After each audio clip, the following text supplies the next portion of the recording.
जिंदाबाद। मैं Bhanwarlal Kumawat, centre for equity studies Jaipur से।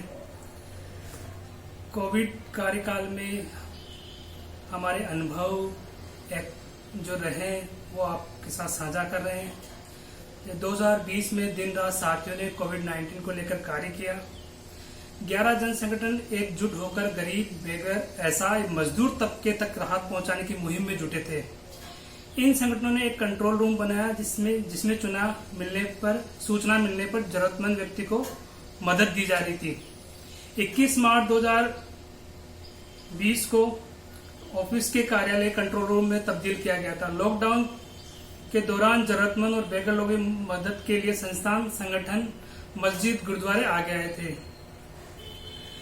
जो कोई भी लोग संकट की घड़ी मुसीबतों का सामना कर रहे हो या किसी को खाने की दिक्कत हो, किसी को रहने की दिक्कत हो या किसी तरह की समस्याओं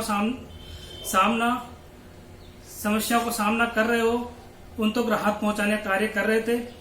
देश भर में जब लॉकडाउन 26 से शुरू हुआ था, मजदूर लोग महाराष्ट्र, गुजरात जा रहे थे या फंसे हुए थे। फैक्ट्रियां बंद हो गई थी। राजस्थान में 21 मार्च से बंद हो गई थी फैक्ट्रियां। राज्य भर में जो सूचनाएं आ रही थी उनको आगे पहुंचाना, राशन सामग्री है तो प्रशासन को दिलवाना। हमारे पास उपलब्ध रहा राशन व्यवस्था, हमने वितरण किया। सरकार की हेल्पलाइन 181 का प्रयोग कर हर समस्या का प्रयोग करने में किया। बेघर लोगों के साथ जो भी हमारा पूर्व में काम था, उन बेघर लोगों को हमने राहत पहुंचाई। बेघर लोगों को पका पकाया खाना वितरण करना शुरू किया, क्योंकि जब तक सरकार ने शुरू नहीं किया था, इसलिए सेंटर फॉर इक्विटी स्टडीज ने ही अपना कार्य शुभारंभ किया। कोविड कार्यकाल को लेकर बेघर लोगों को हमने सूखा राशन के कट्टे भी वितरण किए। जो एकल बेघर व्यक्ति व फुटपाथ पर भूखा मिला, सरकार से गुहार लगाई गई कि खाना को लेकर। जब हमने 400-500 खाने के पैकेट बांटने सड़क पर पहुंचे, वहां हजारों की भीड़ आ गई थी। फिर हमने सरकारी तंत्र को जगाया और कहा कि सड़क पर लोग भूखे हैं, निरंतर से कार्य किया उनके लिए। सेंटर फॉर इक्विटी स्टडीज संस्था की वैन में खाने के पैकेट लेकर जाते थे और हमारी वैन पर संपर्क नंबर लिखा होता था। सबको कहा भी जाता था इन नंबरों को आप नोट कीजिए, 181 का नंबर नोट कीजिए। हमारे जो वॉलेंटियर, हमारे जो साथी इस कार्य मुहिम में जुड़े थे, उनके नंबर सबको दिए गए थे। सड़क व फुटपाथ पर झुग्गी झोपड़ी में रहने वाले बेघर लोगों का सर्वे किया गया था कि कितने लोग हैं, क्या समस्या है। उसके बाद ही उन बेघर लोगों को राशन और अन्य कई तरह की मदद पहुंचाएगी। जैसे नगर निगम बेघर लोगों को 2500 रुपए के चेक दिलवाए एक्स ग्रेशिया योजना के तहत। कोरोना के दौरान प्रवासी मजदूरों के रेलवे स्टेशन में चना, मूंगफली, बिस्किट, नमकीन, मुरमुरे, पानी का वितरण भी हम लोगों ने किया। जो दूर दराज से प्रवासी मजदूर अलग अलग इलाकों से रेलवे स्टेशन की ओर भाग रहे थे, दौड़ रहे थे, पहुंच रहे थे ट्रेनें पकड़ने के लिए, उस दौरान लोगों का खाने पीने की कोई समस्या नहीं थी। हमने ये सुविधाएं उनको उपलब्ध कराई। फिर 2021 में हमने कोरोना महामारी के दौरान पूरे समय कोविड अस्पताल, जो जयपुर का सबसे बड़ा आरयूएच अस्पताल है, उसके गेट नंबर 4 प्रताप नगर पर खाने का पैकेट से हमने शुरुआत की। पानी की बोतलों का वितरण किया। बेघर लोगों को सूखा राशन पहुंचाया। एकल कोरोना से ग्रसित लोगों को ऑक्सीजन, सैनिटाइजर, मास्क, ऑक्सीमीटर, दवाइयां पहुंचाई। बेघर लोगों को कोविड का टीकाकरण भी करवाया। जो बेघर एकल घरों में कैद थे, जिनको कोविड हो गया, जिनकी आंखें कोई देखभाल नहीं करने वाला था, सीएस टीम और अन्य वॉलेंटियरों की सहायता से हम लोगों ने उनको मदद पहुंचाई। इसी दरमियान ऑफिस कार्यालय में आइसोलेशन सेंटर भी बनाया गया कि स्टाफ या अन्य कोई बेघर व्यक्ति कोई कोरोना से ग्रसित होता है तो उसको आइसोलेशन में ऑफिस में रखा जा सकता है। इसी दौरान फिर हम लोगों ने बेघर बस्तियों में अन्य जगह जगह जाकर टीकाकरण जागरूक अभियान कराया और कई बेघर लोगों का टीकाकरण भी हमने करवाने में सफल हो पाए। कोविड के दौरान कार्य करते एक बहुत ही अच्छा अनुभव तो था ही, लेकिन दुख भी ये था कि इस महामारी में हमारा देश, दुनिया, लोग कहाँ जा रहे हैं, किन की मुश्किलों का सामना कर रहे हैं।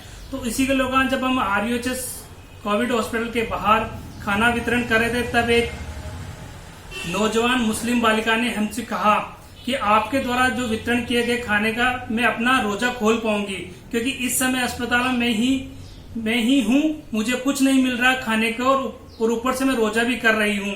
तो आपका बहुत बहुत धन्यवाद। इसलिए एक अच्छी पहल कदमी भी रहेगी। जो लोग रोजा रखे हुए थे, जिन दूर दराज से लोग, अलग अलग जिलों से लोग यहाँ कोविड अस्पताल में रह रहे थे, अपने रोगियों की सेवा कर रहे थे उस दौरान वहां पर, फिर ऐसे ही एक व्यक्ति हमको और भी मिले, जो हम जब खाना बांट रहे थे, एक व्यक्ति आके बोलता है कि आप हमको 500 रुपये मैं आपको देना चाहता हूँ, आप इन पैसों का पानी बांट दीजिए, क्योंकि यहाँ आसपास कोई पानी की व्यवस्था नहीं है, लोग बहुत परेशान हो रहे हैं। तो हमने कहा हमको पैसे नहीं चाहिए, आप ही अपना 500 रुपये का पानी ला के दे दीजिए, हम वितरण कर देंगे।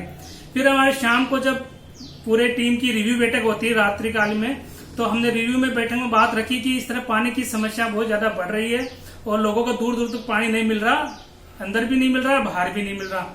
तो फिर हमारी टीम ने तय किया कि हम सुबह और शाम दोनों टाइम आरएचएस कोविड हॉस्पिटल के बाहर पानी का वितरण करेंगे, जो निरंतरता से जब तक कोविड रहा, जब तक रोगियों की कमी नहीं आई, तब तक हमने लगातार 1.5 से पौने 2 महीने तक पानी का वितरण और खाना वितरण किया।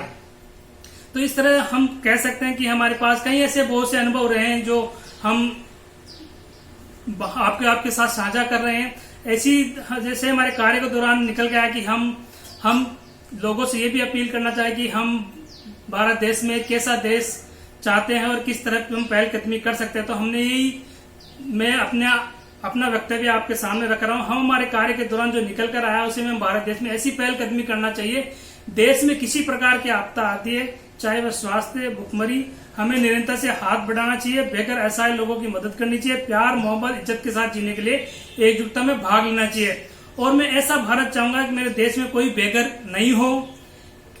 मैं ऐसा भारत भी चाहूंगा कि किसी भी तरह की भुखमरी ना हो, वहां कोई जातिवाद, भेदभाव ना हो, और मेरे भारत देश में समानता और एकजुटता हो और प्यार मोहब्बत का माहौल हो। मेरा नाम हेमंत है। मैं जयपुर में सेंटर फॉर इक्विटी स्टडीज संस्था के साथ जुड़ा हुआ हूँ। कोविड 2020 मार्च महीने से हमने कोविड रिलीफ कार्य शुरू किया। सुखद अनुभव रहा, जिसमें यह था कि हम सभी ऑर्गेनाइजेशन के लोग एक छत। खूबसूरत जो लम्हा हमने जो साथ बिताया वो ये था कि हमने हर वर्ग को खाना, राशन, दवाइयाँ, ये सारी सुविधाएं उपलब्ध करवाई।